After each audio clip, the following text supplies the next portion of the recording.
Hi everyone! I-share ko lang sa inyo guys itong ribbon sa atin. Ayan. Alam niyo ba guys na pwede ito gawing pang business? Dahil nga nag-order ako last time, ang mahal. Nasa mahigit 585 na yung binayaran ko sa 6 lang na flowers. So I decided kung paano nga ba ito gawin, kung madali lang ba o mahirap. Dahil gustong gusto ko nga yung mga plants at tulad ng paggawa nito, tinry ko nga guys, and this is my first time na gumawa. Ayan, ginupit ko na nga siya. Pero medyo mahirap, pero kering-keri naman. Ayan. Yan, kailangan guys ng lighter kasi nga para hindi siya maghimulmol.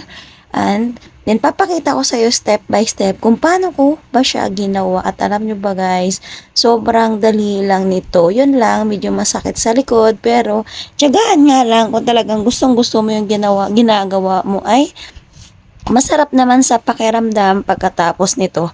Lighter nga guys yung ginamit ko para hindi siya masyadong makalat. Dahil tinry ko nga yung glue stick. Uy, pagdidikit ng glue, sobrang kalat niya guys. As in, dobling linis pa yung gagawin. So, tinry ko itong lighter kahit masakit sa kamay. Ayan. So, medyo mainit kasi pag dinidiin. Kaya tiyagaan na lang talaga. Ayan. First time ko lang talaga siyang gagawin, kaya excited ako kahit sakit sa kamay, kahit medyo sakit sa likod. Dahil kaunti nga lang guys yung nabili ko, I think 20 yards lang. So kailangan ko nito is parang mga 100 pieces for the first time kasi nga gagawin ko siyang display sa loob ng bahay. Of course, pinaghirapan ko. And then sinasanay ko na yung sarili ko dahil gusto ko nga magkaroon ng business na tulad nito. Dahil gustong gusto ko yung mga flowers. Sobrang sarap sa pakiramdam ng gumawa ng ganitong bagay. Dinikit ko lang siya guys ng glue stick. Ayan.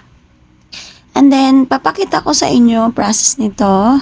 Kung paano ba siya sobrang dali guys. Ayan. O diba tapos na agad. So, lagyan lang natin ng pandikit. Stick pala guys yung gagamitin ko dito. Dahil hindi ako nakabili at kaka-order ko lang sa Shopee. Dikitin lang natin guys. Tapos, ikot-ikot lang natin ng ganyan. Ayan.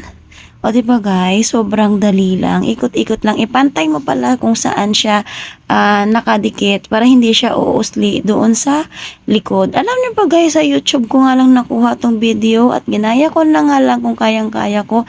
At sobrang kaya ko nga guys. I think in 4 hours, no, 2 hours nakagawa na agad ako ng 6 nito. Anyway guys, dandahan ko nga lang ginawa kasi nga hindi pa ko pa talaga kabisado lahat. O, diba guys, meron tayong flowers, pero hindi pa nga tapos dahil kulang nga yung materialis ko at kaka-order ko lang sa Shopee. Nakagawa ko guys ng 6 pieces. Ayan. Sobrang sarap pala sa pakiramdam kapag gustong-gusto mo yung ginagawa mo. Ngayon naman guys, ilalagay ko muna ito sa lagayan dahil kulang pa nga ito at umorder pa ako dahil gusto ko gumawa ng mas marami pa. Kaya tiyagaan lang talaga kapag gustong-gusto natin may paraan at sobrang sarap sa pakiramdam kapag nakita natin yung ating mga pinaghirapan. Display ko muna siya guys hanggang hindi pa dumadating yung ibang order ko para mabuo na talaga siya. Thank you for watching everyone. Bye!